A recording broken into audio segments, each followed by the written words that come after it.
Hello everybody, welcome to Fresh Beginnings. Today we're going to make lemon drizzle cake.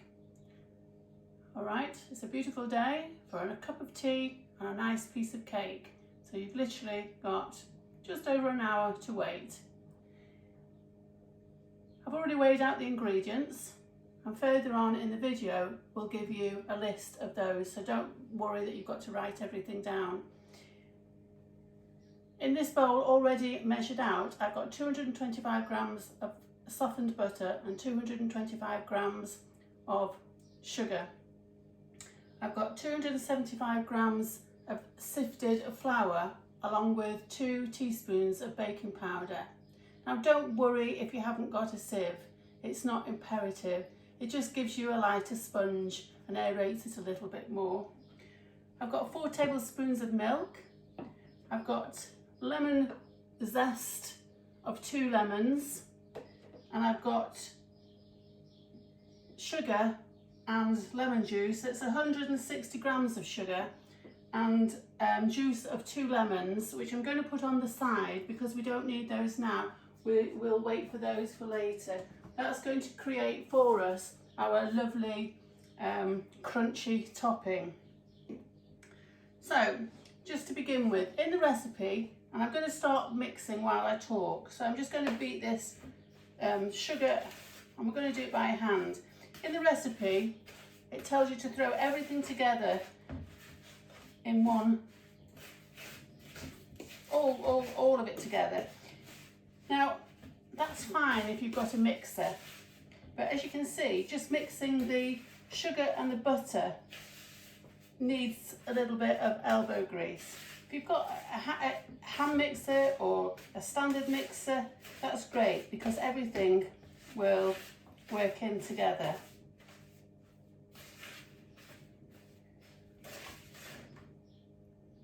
So if I keep mixing that, it's nice and soft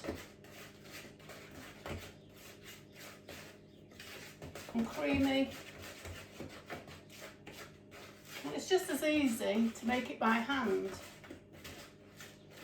And if you're baking with children, grandchildren, doing it by hand, you can always pass it to them to let them have a go, because who doesn't like making a cake?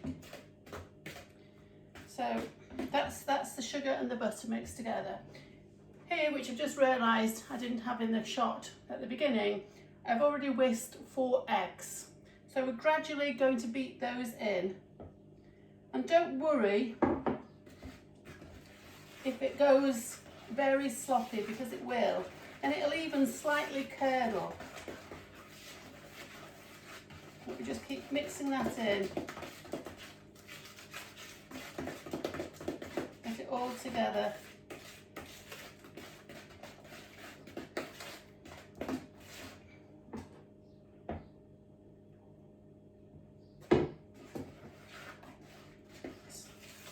Making sure you get everything from round the sides.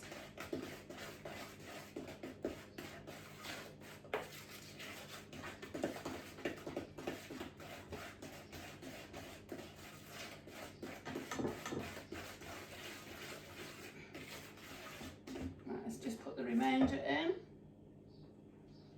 Get rid of that. And it has gone as though, if you can just see, it looks as though it's a bit curdly. But you haven't got to worry. At this stage, I'm just going to gradually fold in the flour. You just want to mix it very slightly. We don't want to overbeat it.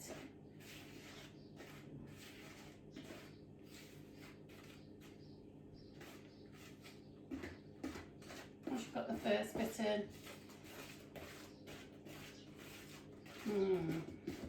lovely. It's easier if you just mix a little bit at a time. Oops, carefully not throwing it all over the table like I've done. Everybody who knows me will be saying, because my motto, as everybody knows, is clean as you go. That's why I always have a bowl full of soapy water ready, whatever I'm doing sort of cooking wise.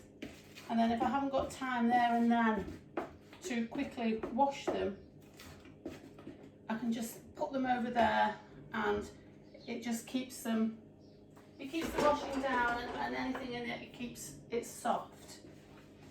So that's most of the flour now I've gone in. And while that's just mixing, I'm also going to add in the zest of the lemons, which obviously name is in the title, lemon drizzle cake. It's funny growing up as a child and into young adulthood. I never used to like lemons, but oh gosh, I love it now. So the batter's there, and we're just going to now let it down slightly with 4 tablespoons of milk. We'll just pour half in now. Gradually, slowly mix it in.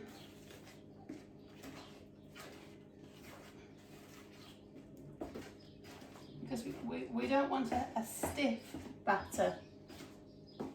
We want it to be able to just drop off the spoons a little bit. It gets right down to the bottom, and let's just pop the rest of that in. Rid of our finishes.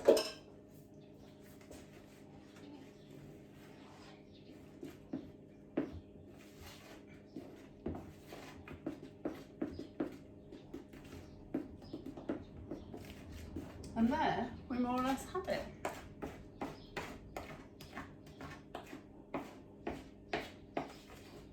So I'll get my tin at the ready. Just going to wipe that because it doesn't look very professional.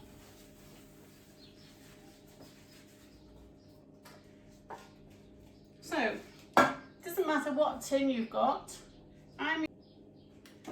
I've got a loaf tin, or similar to a loaf tin. It's slightly bigger because I've got a paper lining for a loaf tin.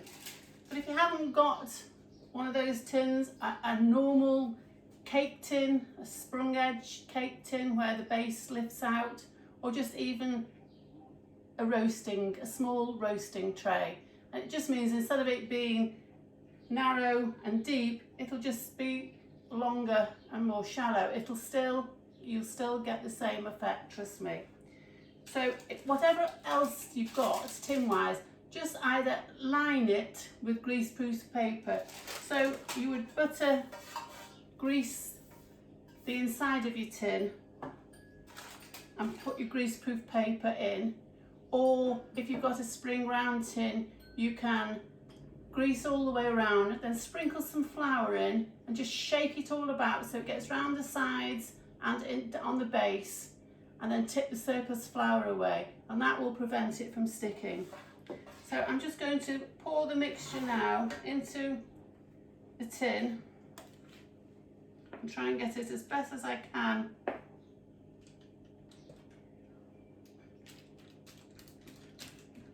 all over. Get it into the corners. And then we're just going to flatten it.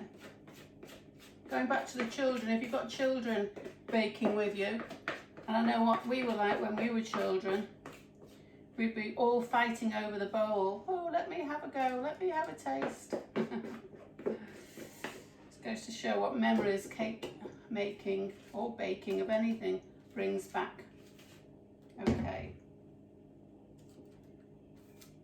so just want to smooth that out now. Just going to get rid of that over the side.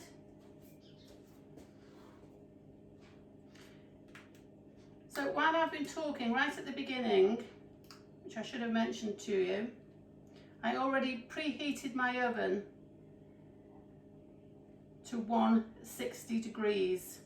Now if you haven't got a fan oven, you need to preheat your oven to 180, and that's gas mark 4. If you get it warmed up ready, there we go. So now we're just going to pop that in the oven for 35 to 40 minutes.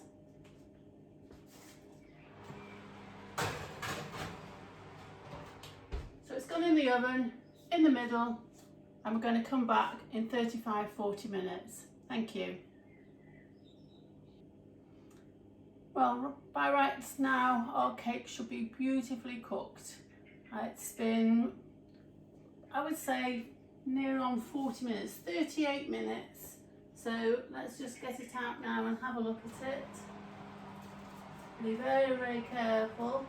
It's got a slight dip in the middle.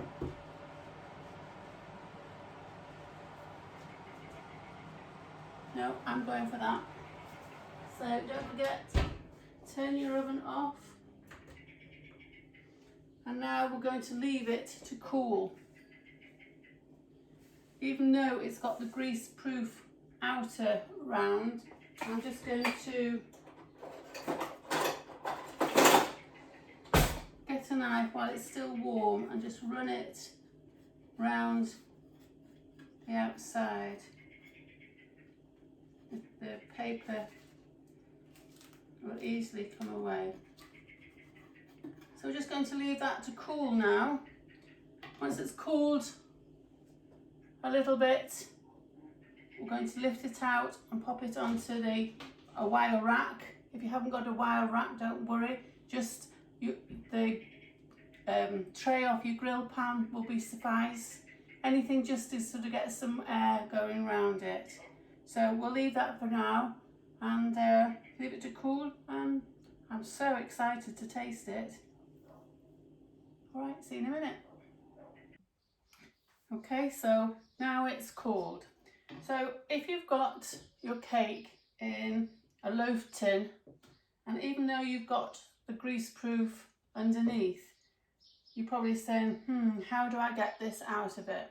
Well, one easy way is, I've got my cooling rack, and I've also got a tray which I've got ready for when we put the sugar and lemon juice on the top. So all I'm going to do is put the tin over the top and then very quickly turn it upside down and lift the lid off. Because it's got the grease-proof paper on it, it comes out. Now then, you're saying, well, we don't want it that way up. No, we don't. So we're going to do exactly the same and put the wire rack on the top, and very quickly you're going to do exactly the same and lift the lid off, and then we're going to put the cake tin back on the tray like so. And while the cake is still warm, I'm just going to peel the edges off. You can see how easy it is. We've got our sugar. I'm going to put that into that bowl. We've got the lemon juice, and I'm just going to mix that up just so it dissolves the sugar. So it's just a nice spread, and this is going to be your beautiful crunchy topping.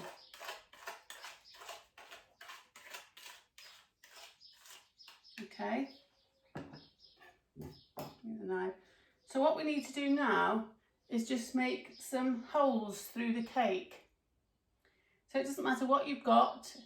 If you've got a knife, a skewer, anything with a point on, and just keep prodding the cake all over.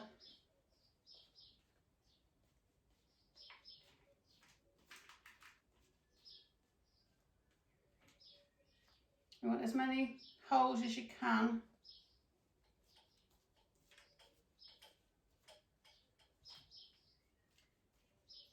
Whether you can see that. Oops, Don't want that to fall off. Okay, and then we're just going to, while the cake's still warm, just going to pour that, the sugary syrup, over the top, and it's going to seep through the holes.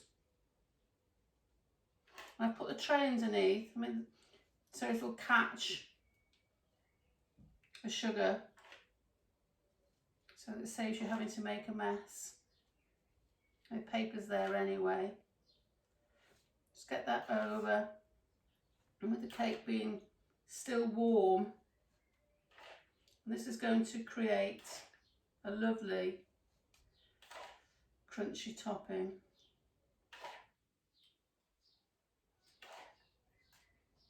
Doesn't matter if it runs over the edges, just gives that bit of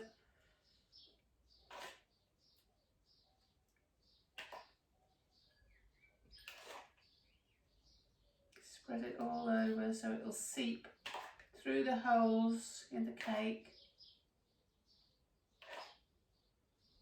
It should do it.